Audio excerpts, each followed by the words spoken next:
Welcome back to this edition of Grizzlies Daily. I'm your host Malik, and let's just jump straight into it. But before we do want to talk about something, a pretty historical moment in Memphis Grizzlies history. This day in history, the Grizzlies actually arrived in Memphis. A pretty interesting factoid that I thought I'd just bring up because obviously, without that move, we're not here. We're not talking about this. There's nothing local to talk about. Yeah, pretty interesting thing. Yeah, July 17, 2001, the NBA moved the Grizzlies from Vancouver to Memphis, and it was a unanimous vote. The first franchise relocation in NBA history at that point in over 15 years. Yeah, really big monumental moment. Definitely didn't want to start the episode off without talking about that because, yeah, without that, who knows what this is like. Yeah, just thought I'd bring that to y'all. But not really much news to talk about today. Just want to go over some things. Like I've said on multiple occasions, I think the Grizzlies are done making moves for the off season. I think they finalized their entire roster from this point. I don't think anything is done. I haven't really heard anything. So really, it's at this point of where do the Grizzlies rank going into next year? And honestly, I could definitely I definitely think this team has a good possibility of being a top six seed. I don't think this is a play-in roster. I think as long as injuries are kept at a minimal, um, things are well executed on the court, turnovers are minimalized, uh, rebounding is a really important aspect, and defense is heavily emphasized because that was a problem for the Grizzlies defense, especially perimeter defense.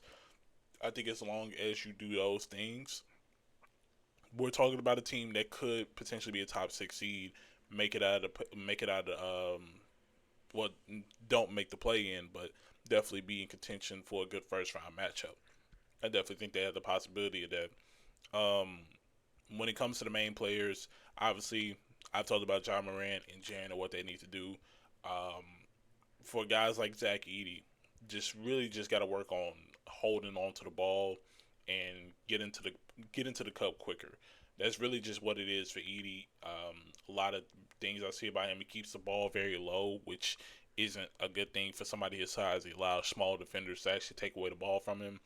Um, Wanting to be a little more physical, that's just my main thing. He has a good amount of physicality, but if he could be a little more physical, I think that definitely helps the team. Not really too much I can say on Edie because we saw the potential that he has later in the year. Postseason, we kind of didn't see that, so hopefully we see something a little different. But he has that experience under his belt, and that's a good sign. Jalen Wells, I don't really have much to say about him because we say everything that we need to say about him during summer league. And as far as everyone else, um, yeah, I mean, we still don't know who's gonna get that last starting spot in that wing position between Kentavious Caldwell Pope because I doubt at this point Cedric Howard starts. So I would say we just have to prepare for a guy like Kentavious Caldwell Pope to start at two spot. I don't think anybody else really gets it because you want Scottie Pippen to come off the bench. Ken Spencer most likely comes off the bench. Santi more than likely comes off the bench as well. So I would say I wouldn't be surprised if KCP had their last starting spot. But speaking of Cedric Howard, I saw an article and I saw his interview during summer league where basically people were kind of wondering like what's he been up to because he's not gonna play. Obviously, rehabbing the shoulder injury that kept him out last year during college, and oh, excuse me, all I could really think about was and Chris Vernon kind of pointed it out.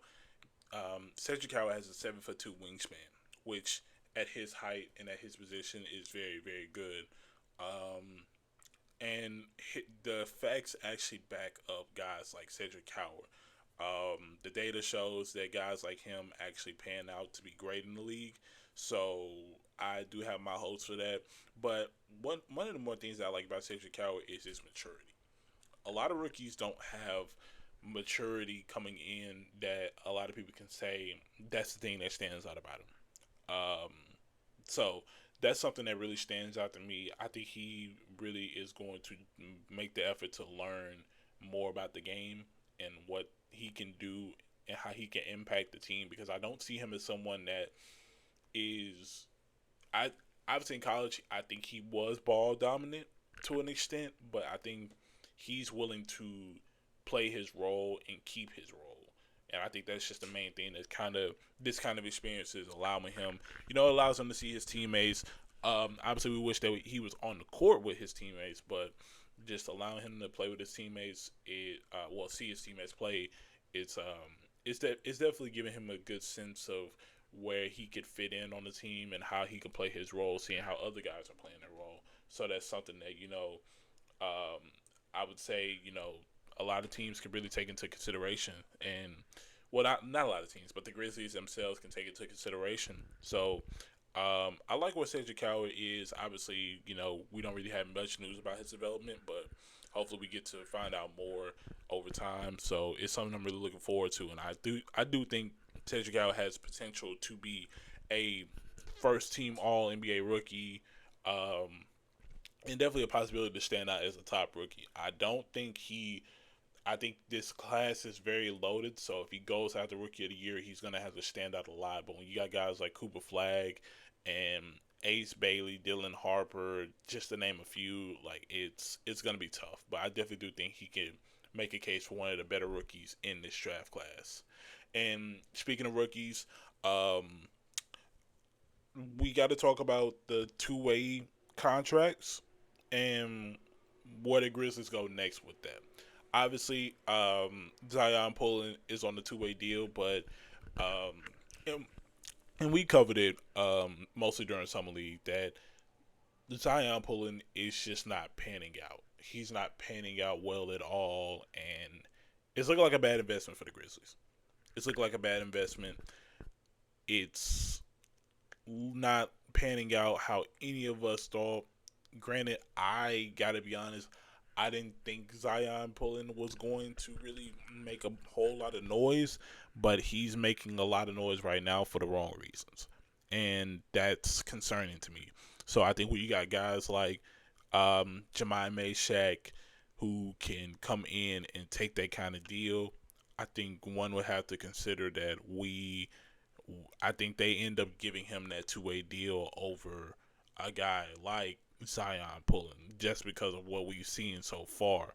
Now, granted, if they choose, I personally think that's something they should do, just for the simple fact that Jemai Meshack has shown flashes of veterans that we've seen, and I think for him being the last pick in the draft, I feel like he's already proven enough.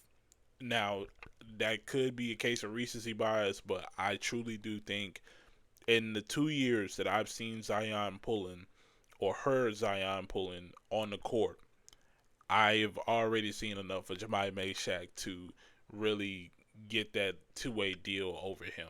And I think that's the direction that the Grizzlies should do if they really want to win. Because at this point, I really don't know what you would, I don't know what you would benefit from having Zion Pulling on this two-way deal anymore. Because we've seen enough, in my opinion.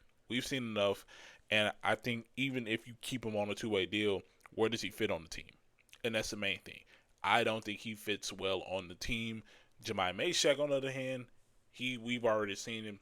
He has grit and grind energy that the Grizzlies are looking for. So that's just really my opinion on that. Obviously, the team has their decision to make, but yeah, I think all in all, I think Jemai Meshack, and I really do think this because I'm very high on him, and it's a reason why. Because you don't see players like this all the time, and then when you look at championship rosters, they always got that one player, and I feel like he has the potential to be that one player. So hopefully the Grizzlies do not fumble that opportunity. And today is the last day of, well, not the last day, but the last game in Vegas for the Grizzlies before the Vegas tournament starts. And they play the Atlanta Hawks, which I got to be honest, like I said, it's not one of those things where you just kind of like analyze and know what's going on. You just kind of like watch. But yeah, they play the Atlanta Hawks. Only things from this game that I really hope to see is I hope we see. How do I put this? Because I have a take about this, and then I'm gonna say what I need to say, and then do that. I hope we see. I hope we continue to see a more aggressive Cam Spencer. We've been seeing it the last few games, so hopefully he keeps that up. I'd like to see more of an effort on the glass from the bigs. We haven't. It's been a while since we had a big get 10 rebounds. So hopefully we see more of an effort on the glass. Um, Really, when it comes to guys like Jalen Wells, really just kind of hope he finds his shot. Finds his stroke. I think once he does that, I think we're looking at something pretty great. And I think it'll shut up a lot of the doubters because I've seen a lot of doubters for Jalen Wells over the summer league. So I think once that happens, I think we can really relax and just kind of reevaluate things. Um, when it comes to Gigi Jackson, I gotta be honest, I got nothing for him. He's proven enough to me already. The other guys, I'm really just thinking about guys that are gonna have a chance at the main roster. Um, uh, Burden, he's pretty good off the bench, so I can't really complain about him. It's really just one of those things that you just kind of have to see and just kind of evaluate. But I want to go into the take that I saw, and really, it's not even a take. It's more just a compilation of tweets. We got to stop overreacting about Summer League. Real talk. I saw someone say that the Kings and the Trailblazers have a better looking roster than us. I want to repeat this statement because I heard this. The Kings and the Trailblazers have a better roster than us. Two teams that traded away their main scorers have a better roster than us. That is the belief of some people because of summer league results. A lot of guys that aren't even going to touch the court in year one. Let's just be honest. And their reasoning for it is because their draft class plays better. And the Grizzlies have three guys that are on the main roster, and the fact that they aren't winning is concerning. Once again, I would like to point this out. This is about summer league. Just giving y'all a heads up. Majority, and I mean majority, if you go back the last couple of years, majority of the teams that panned out to be good in summer league, they never did good in the regular season. You want to know why? Because everybody's roster is the same. Obviously, the Grizzlies aren't going to look that good without a Ja Morant or Jaren Jackson Jr. Hell, even a Santi Aldama. So what are we talking about here? And it's just funny to see takes like that because it's always people that want to see the best for the team, but they're always comparing. And I think out of all the teams that you want to compare to, those are the last teams that you want to compare to. I watched a video from Kenny Beecham about which teams are stuck, and the Kings were literally one of them. I mean, let's be honest. The Kings are the Chicago Bulls right now, and the Chicago Bulls are a team that are stuck right now. So I think we really just need to. I think we just need to fast forward out the all season and really just come back to reality because a lot of people overreact on Twitter, and it's very frustrating to look at. And I'm just like, there's no way you can be a fan of the team and say this. But that's just my little think piece, and I'm gonna leave it at that because I really want to hear y'all thoughts on that because I found it very funny. But that's a wrap for this edition of Grizzlies Daily. I'm really hope y'all enjoyed it. If you did, make sure to leave a like on it, subscribe, and turn on post notifications so you know when we upload. And I forgot to mention that this game against the Atlanta Hawks starts at 5 p.m. Central Time on NBA TV. So if you want to catch that, make sure to catch it. And as for this edition of Grizzlies Daily, I'm your host Melek, and I'll be signing off.